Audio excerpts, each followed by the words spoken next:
Hey guys, Chris here from Carolot Farm. Guess what? It is actually warm today. We still have a ton of ice out on the ground, but it's probably every bit of 40+ degrees right now. I'm getting ready to feed breakfast, and there are even flies out and about. So I've got a lot to tell you, catch you up on, but first I need to start dropping feed. All 5 of my minis have been eating a pretty hearty helping of soaked hay pellets both morning and night. Lady and Sweetheart, their feed has not changed so much, but over the last few weeks, Snuggles, along with Rocky and Shenanigans here in the yellow buckets, they have all 3 increased the amount of hay pellets they're eating because we've had so little grass, really no grass. Well, I've already been met with the first challenge of the day. Sweetheart's black feed tub, apparently the hay string finally gave way, and it's all the way over here at her entry gate. So I need to go inside, get that remedied, and then start dropping feed. And it's so warm. I need to unbutton my vest because I'm sweating. It's crazy. It's like I don't even know what to do with myself. We have Sweetheart's tub tied, and now I'm gonna go tie one for Snuggles. And now we have Snuggles' tub tied as well. I removed her tub and was feeding her in a different type of feeder during the snow and ice. Things are a little different this morning, so let's see how this works. For the last several weeks, when it was super icy in the feedlots, I was feeding Snuggles over here closer to their water tubs. I was just sliding a rubber feeder under the fence and she was eating there. And then Sweetheart was eating in her lot just as soon as I got all the ice off the roof. It did take me a few days, but once I cleared the roof, she was back in her feedlot, which made her really happy. So that was working well for everyone, but now that it's getting really muddy, I am finding that Snuggles is beginning to make a mess of the short feed tub, and I think feeding her in the green tub, although she did just knock it over, is going to be beneficial, as well as Sweetheart, who is also eating in a large tub. So again, no matter what I do with Snuggles, she's gonna knock it over, she's gonna make a mess, but she does clean it up, which is good. Here, she's already flipped it back over, her head's back inside. That's probably one reason why Sweetheart's feed tub broke. All of that moving around of the tub does wear on the string, and eventually they just break. Although it's getting a little slushy, we still have inches of this white icy slush. And so a good warm day like today, we had a warm day yesterday, is fantastic, but it's still going to take a long time to actually melt all of it so that we can see the ground again. Now that these girls are eating their breakfast, let's go check on the horses in the front paddock because I know they're ready. I've heard them calling, and we'll see. Maybe we'll be met with some surprises there too. Now that Snuggles is no longer using this short black rubber tub, I'm gonna bring it up front for Rocky. I've been watching him the last few days, and he's been dragging his bucket all over the paddock when he eats it, and his bucket is just getting really muddy, to the point where I have to wash the bottom of his bucket off every day, twice a day. So we'll see if he can start eating out of a tub again, and maybe alleviate some of that cleaning. Just like with Sweetheart and Snuggles, I am finding I am beginning to alter and modify my feeding routine for these 3 as it starts to melt and as the ground conditions change. So I'm going to first feed Lady like usual, and then the boys, I'm starting to put them back in their feedlots. I have the boys eating in their feedlots here this morning. I did this again last night. It was the first time that I've really fed them in here since all of that snow and ice from Fern arrived 2.5 weeks ago. Again, I keep saying that, 2.5 weeks ago. And so for the last 2+ weeks, we've had a very different routine where I was just dropping their yellow buckets over by the fence on the other side of the barn, and they were just coming up to the fence and they were eating. I wasn't having to go into the lot with them. They weren't being as aggressive. They weren't pinning their ears.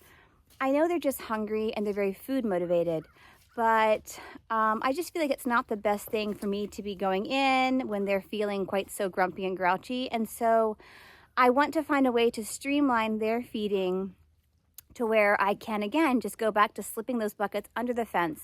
So I think, again, I need to find some black mats. I need to figure out where I want to feed them on the fence line.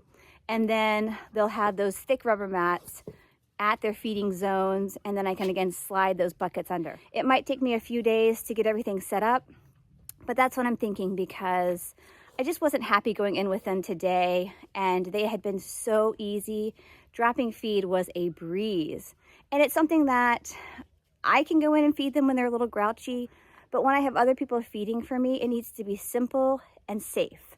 So I want to find something that works a little bit better for these boys because right now the lots aren't the best. For the last 2.5 weeks, I've been feeding Rocky right here on the corner of their small barnyard just in front of the run-in.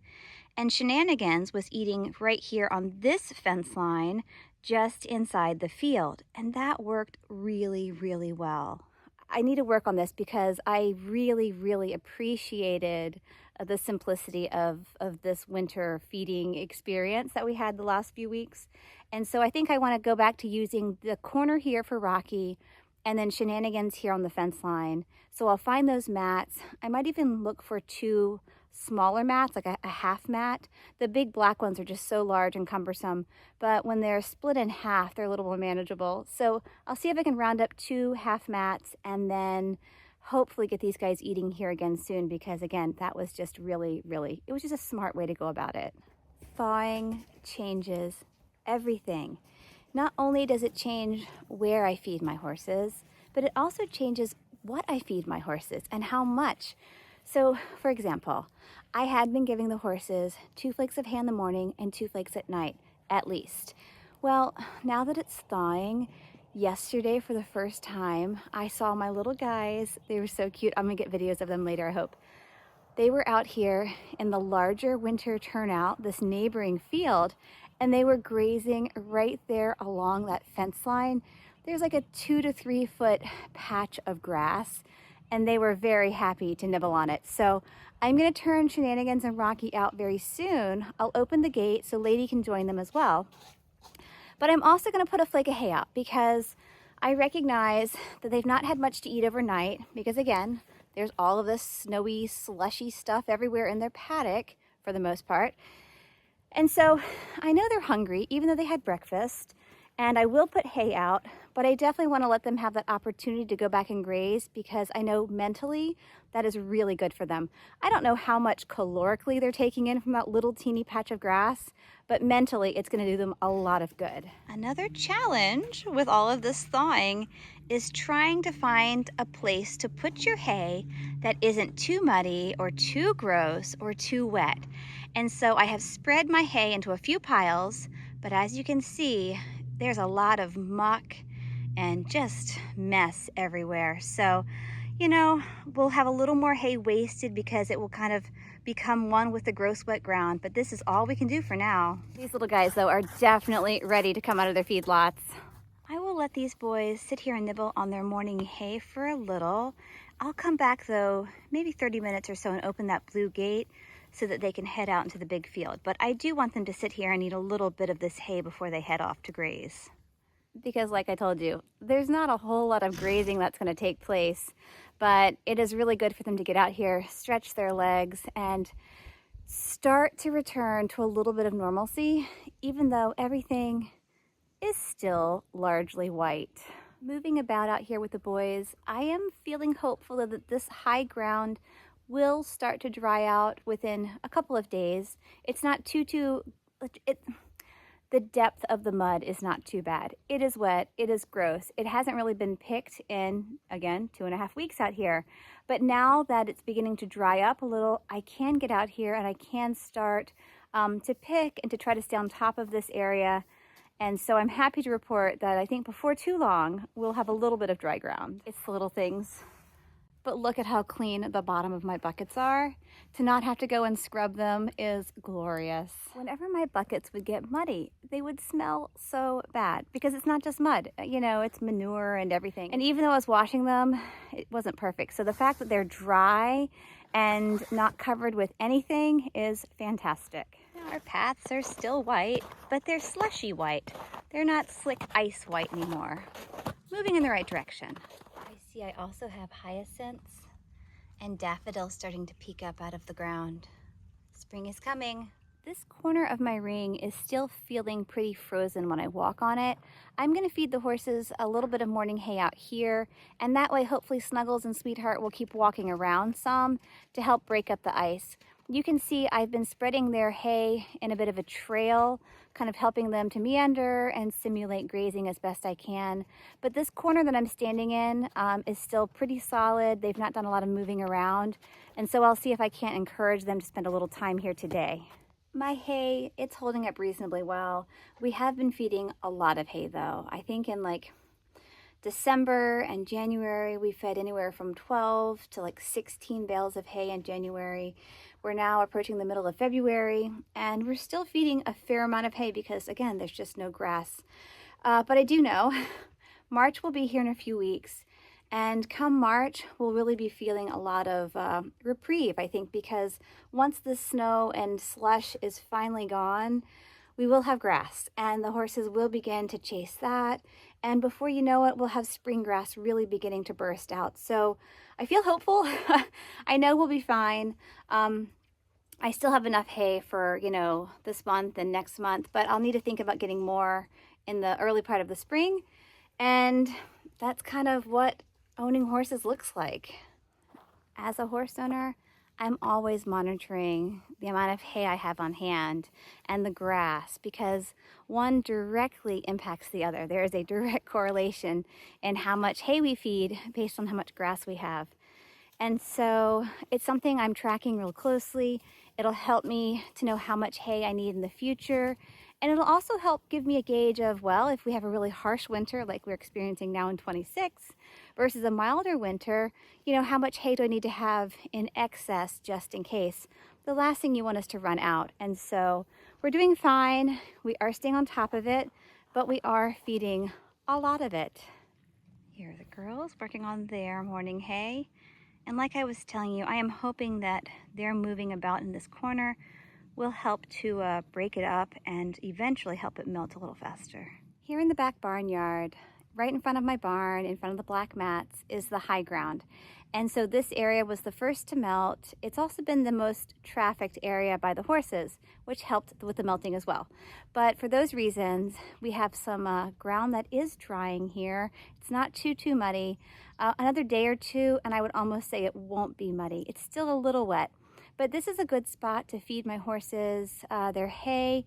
If it looks like the ring starts to get too soupy or just too slushy and the hay is sticking too badly to that, I can then feed them up here on this drier area. So this area is looking really good, I'm happy to say. And I don't know if you can tell, but over here at the far end, I was scraping away the shavings. I had a big pile of shavings there. But I want to show you something that I found, because I'm sure you can't see it from this far. But I was pretty excited, so let me turn my camera around. As I was scraping away the shavings down here at the end, I'm finding some little bits of grass. Little bits of bright green spring grass beginning to pop up here. This was just one of the first areas that has been cleared from the snow and the ice. And so I know that we have so much more of that hiding under the blanket that is still out there. But there is grass shortly coming our way. As we continue to thaw, there are two areas that are particularly challenging in this barnyard that I want to bring your attention to. The first is this really thick, muddy spot. For whatever reason, the ground gets really churned up here in this corner. Although it's a high corner, it's always a really muddy, just mucky area. So this area is pretty gross. It will take a little more time to dry, but there's one more area I want to show you, maybe even two areas that are always a bit of a problem in this barnyard. They are this shaded part of my barnyard. This is the little area right in front of the feedlots that leads to the back field. Well, we have two issues going on here. One, all of this frozen, choppy ground is super icy. Because it stays in the shade for much of the day, it doesn't melt very fast. And so although everything else is getting slushy, this is still pretty frozen. But there's another area I want to show you that's an even bigger issue than this. Well, really, this area causes another issue. As all of that frozenness slowly melts and drains down out of the barnyard, it pools right here by my red gate and in front of my hay barn. And so this is either standing water or a sheet of ice, depending on the temperature. Right now it's a little icy, but yesterday when I came to feed evening hay, I had a lake of water back here. And unfortunately, there's nowhere for this water to go because there's a giant mound of ice sitting just behind it. So this area is going to be a troublesome spot for quite some time to come. And then there's this back turnout. I don't know how many more weeks it'll take before it's even remotely ready to receive horses. It's nowhere near ready. It's still really, really frozen. And this area, sadly, like a lot of things in this part of the barnyard, take a very long time to melt because they don't get as much direct morning and afternoon sun. So we'll have to see. I don't know. It'll be early March, mid-March, but hopefully before too long, we can once again access our back turnout. Sweetheart's run here. This is where she eats in her feedlot. This area had been nice and dry until things started melting, because all of that snow and ice that's on the upper hill is slowly melting and seeping down here into her lot, which makes the ground all wet and gross. Again, there's just nothing we can do about it, but areas that were dry are no longer dry. As we continue this melting and thawing, things are no longer what we knew. You know, what I knew is not now what I know. And so things are just so different. You know, I'm modifying where I'm feeding my horses, how I'm feeding my horses. The ground is ever changing. And I know it's just going to continue to be that way for probably the next several weeks. You know, what was once dry is now wet. What was wet is soon to be dry. And so again, we'll just have to stay flexible and continue to make those modifications and changes when and where needed. But it's a very interesting experience, this thawing action after that huge, huge winter storm Fern. Never mind the fact that last night was the first night that wasn't below freezing in like forever. It feels like it. I mean, within 5 nights ago, just over the past weekend, we had a 0 on the thermometer. We've never seen a 0 or truly recorded a 0 here on the farm since we've moved here many years ago. So that was a first. But you know, all of this weather and temperature and just all of the changes, they're fun, they're exciting. It's a lot of work, I'm not gonna lie, but it's been quite the season. You know, I'm really big about picking my paddocks. However, when you have tons of manure like this and snowy, icy stuff, I just leave it, because having tried to pick manure out of footing like this, it's crazy making. And so I'm gonna leave this all here. After the snow and ice finally melts in a few more days, then I can come through and really clean well. That's what I had to do up here on top of the hill. I just had to give it time, because I can pick at this forever and it's still just gonna be gross and manure-y, and it's gonna wait now. And then there's the mountain of mini manure. Don't ever let someone tell you that small horses don't produce a large amount of manure. Now that Lady is finished eating and the boys have cleaned up whatever little teeny morsels she left behind, let's go open that blue gate, because I have a sneaking suspicion that these little boys are gonna wanna go treasure hunting for a little bit of grass. So before Fern, this was our routine. They would eat their breakfast, Lady would finish, and then I would open up this gate and they would go out and they would spend anywhere from like 10 to 4 p.m. grazing out in the big field. So they really had the bulk of the day to go out and graze, but they've not been doing that for the last few weeks because there was no grass to graze upon.